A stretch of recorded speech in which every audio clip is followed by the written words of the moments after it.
Hello family, welcome back to my new blog. কেমন আছেন আপনারা সকলে? আশা করি ঠাকুরের আশীর্বাদে সকলেই খুব ভালো আছেন।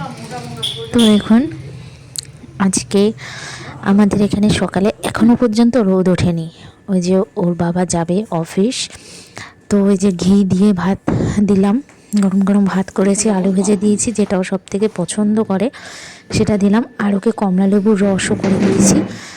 তো খাওয়ার সময় থাকে না, তো সেই জন্য ওইটুকু খেয়েই যাবে। এই যে, আর ছেলের জন্য আপেল সিদ্ধ বসিয়ে দিয়েছি। আর এখানে এই যে পালং শাক, এটা হচ্ছে রান্না। তো আর এরপর দেখুন, এখানে মাছ দাদা চলে এসছে, আজকে মাছ দিয়ে গেল। আজকে কই মাছ নেওয়া হলো আমাদের, আর শীতকালে কিন্তু কই মাছটাই আমাদের বেশি খাওয়া হয়। এরপর সকালে খাওয়া দাওয়া করে নিয়েছি, নিয়ে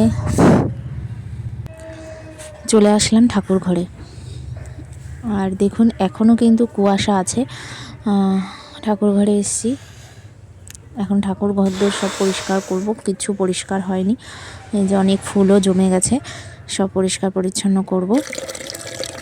আর যেহেতু এই ছাদে আসলে বা নিচে গেলে আমার একটাই কাজ, এখানে হচ্ছে গাছে জল দিতে হবে। অনেক গাছ লাগিয়ে গেছে, তো টমেটো হয়েছে অনেক, আপনাদের তো দেখিয়েছি। তো এই গাছগুলোতে জল না দিলে গাছগুলো ভালো থাকবে না, আর শীতকাল না আরও শুকিয়ে যায়। তো সেই জন্য সব গাছে আমি জল দিয়ে নিচ্ছি। গাঁদা ফুলও অনেক হয়েছে, অনেক ফুল ফুটেছে, বেশ ভালোও লাগে দেখতে। তো এই যে আমার গাছে জল দেওয়া হলো, এরপর আমি স্নান করে আসলাম। এই যে স্নান করেছি, আজ প্রচণ্ড ঠান্ডা, তার মধ্যেও আমি স্নান করেছি। স্নান করে একটু রোদে এসেছি, এখন একটু রোদ উঠেছে, মানে বীভৎস ঠান্ডা লাগছে, মানে একদম কাঁপাচ্ছি, আঙুল মানে যেন বেঁকে গেছে ঠান্ডায়, এত ঠান্ডা লাগছে, এত ঠান্ডা পড়ছে, আরও নাকি ঠান্ডা পড়বে, জানি না কীভাবে। দেখুন হালকা হালকা রোদ উঠছে।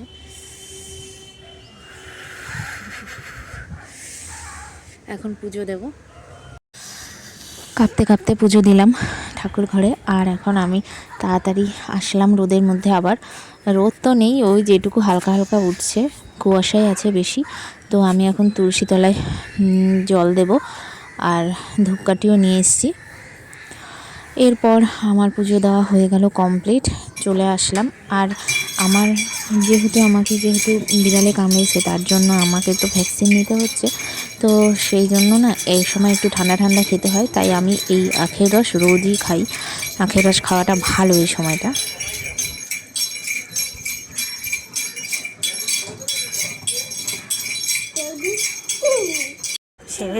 এরপর দেখুন ছেলেকে নিয়ে চললাম, আখের রস ফস খেয়ে ছেলেকেও স্নান করিয়ে রেডি করে, আমার তো স্নান পুজো আগেই হয়ে গেছে। এখন একটু যাচ্ছি, চলুন দেখতে থাকুন কোথায় যাচ্ছি। আসলে আজকে এই যে চলে এসেছি, ওকে হেলতে এনেছি।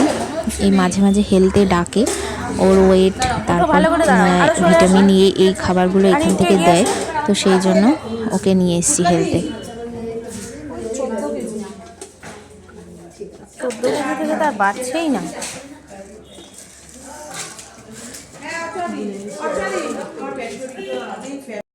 কোথায়? এরপর খাওয়া দাওয়া করে আমরা কোথায় আমার পাপা? ঘুমাবো দুপুরবেলা। আমার পাপাকে তো আমি খুঁজেই পাচ্ছি না।